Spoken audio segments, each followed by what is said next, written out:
Hello friend, का topic बहुत interesting होने वाला है। स्त्री इच्छा क्या है? आपके मन में एक ही सवाल उठ रहा होगा, असल में स्त्री इच्छा है क्या, इसके पीछे का कारण क्या है, वजह क्या है, और स्त्री किस प्रकार से कौन सा इच्छा का पूर्ति करने के बाद हमारे संग में रहती है, और असल में स्त्री को कैसे रखा जाए जिससे हमें भी बहुत सुख का प्राप्ति हो। इस वीडियो के माध्यम से हर कुछ बताऊंगा। इस वीडियो के माध्यम से हर कुछ क्लियर करने की कोशिश करूंगा। तो चलिए फ्रेंड्स, देरी के वीडियो को स्टार्ट करते हैं और सही मायने में स्त्री इच्छा क्या है। आज का स्टोरी बहुत ही सिंपल होने वाला है। एक कैदी के बारे में कहानी है जिसे फांसी का सजा सुनाया गया था। राजा ने कह दिया था इसे फांसी दे दिया जाएगा, इसे मार दिया जाएगा। पर राजा ने उससे एक सवाल पूछा, स्त्री के संग हम कैसे खुश रह सकते हैं, अपने इच्छा के अनुसार कैसे जिंदगी बिता सकते हैं, इसके बारे में तुम मुझे कृपा करके बताओ। तो वो कैदी कहता है इसके बारे में मुझे जानकारी नहीं है, पर मुझे 1 माह का समय चाहिए, उसमें मैं हर जानकारी को कलेक्ट करके आपको सब कुछ बता दूंगा। इतना सुनते ही राजा कहता है अगर सही मायने में मुझे सही जवाब अगर मिल गया तो मैं तुम्हारे फांसी की सजा को मुक्त कर दूंगा, तुम्हें बाइज्जत बली कर दूंगा, तुम्हें छोड़ दूंगा, तुम्हें फांसी दिया जाएगा नहीं और खुद से तुम जिंदगी बिता सकते हो। इतना सुनते ही राजा उसे 1 महीना का समय दे देता है और वो कैदी 1 महीना का समय लेकर घूमने निकल जाता है। चारों दिशा में घूमता है, बहुत लोगों से मिलता है। ऐसे ही बहुत दिन बीत जाता है पर उसे अभी तक सवाल का जवाब मिला नहीं है। एक दिन वो जंगल से घर को वापस आ रहा था। अचानक से एक पेड़ के सामने रुक कर वो विश्राम करता है।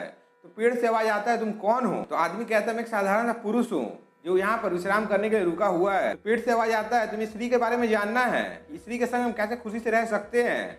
इतना सुनते ही व्यक्ति चौंक जाता है और कहता है हाँ, पर आपको कैसे पता? वहाँ पे एक लड़की प्रकट हो जाती है। अब आपके मन में चल रहा होगा जंगल में लड़की कैसे प्रकट हो गई। तो असल में वो भूत रहती है जो वहाँ पर प्रकट हुई है और कह रही है उस व्यक्ति से, कैदी से, तुम मुझसे शादी कर लो, अगर तुम मुझसे शादी कर लोगे तो मैं तुम्हें हर कुछ जवाब दे दूंगी और सब कुछ एक्सप्लेन कर दूंगी, तब जाकर तुम राजा को बता सकते हो। इतना सुनते ही वो कैदी चौंक जाता है पर उसके मन में चलता है अगर मैं इसे शादी नहीं करूंगा तो ऐसे ही मुझे मरना ही है। मैं काम करता हूँ, मैं शादी ही कर लेता हूँ, शायद कुछ ना कुछ हल निकल जाए और मेरा जान बच जाए। इतना सोचने का वो कैदी उस भूत से शादी कर लेता है। आपके मन में चल रहा होगा ये कैसे पॉसिबल है। मैं आपको यही कहना चाहता हूँ कहानी में कुछ भी हो सकता है। दोनों का विवाह हो जाता है। आधा दिन मैं अपने रूप में रहूंगी और आधा दिन मैं परी बन के रहूंगी। अब तुम बताओ सुबह में भूत रहूं या रात को भूत रहूं। इतना सुनते ही उसे सोचने का जो कैदी कहता है एक काम करो, तुम अपनी इच्छा अनुसार कैसे भी रह सकती हो। इतना सुनते ही वो भूत बहुत खुश हो जाती है और सारा दिन वो परी के भेष में ही रहती है। शायद तुम्हें तुम्हारा सवाल का जवाब मिल गया होगा। इतना सुनते ही वो व्यक्ति चौंक जाता है और कहता है विस्तार करके बताओ क्या तुम कहना चाहती हो। तो वो भूत कहती है तुम एक बार सोच के देखो, तुमने मुझे इच्छा अनुसार जीने का इजाजत दिया है, इसीलिए मैं परी बन के सारा दिन रह सकती हूँ, मुझे भूत बनने की जरूरत ही नहीं है। ठीक उसी प्रकार से स्त्री के संग में अगर तुम्हें रहना है उसकी इच्छा अनुसार ही हर काम को होना चाहिए तो तुम भी खुशी से रह सकते हो और वो किसी को भी डिस्टर्ब करेगी नहीं।